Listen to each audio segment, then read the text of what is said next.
અમદાવાદના ચાંદલોડિયા વિસ્તારમાં યુવકની હત્યા કરી જમીનમાં દાટી દેવામાં આવ્યો।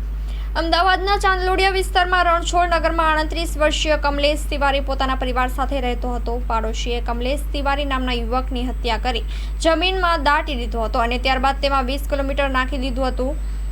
પોલીસે શંકાના આધારે પડોશમાં રહેતા એક મહિલા સહિત 5 જણાની ધરપકડ કરી છે। તપાસમાં જાણવા મળી રહ્યું છે તે પડોશમાં નાની બાબતે તકરાર થતો હતો, જેનું સમાધાન માટે તેને ખેતરમાં બોલાવ્યો હતો। ત્યારબાદ તેને ઝાડ સાથે બાંધી મારી હત્યા કરી હતી અને લાશને જમીનમાં દાટી 20 કિલોમીટર મીઠું નાખી ત્યારે આરોપીઓ ફરાર થઈ ગયા હતા। હાલ સોલા પોલીસે મહિલા સહિત 5 આરોપીઓની ધરપકડ કરી કાયદેસરની કાર્યવાહી હાથ ધરી છે। Story report by Vikramsinh Zala, Ahmedabad.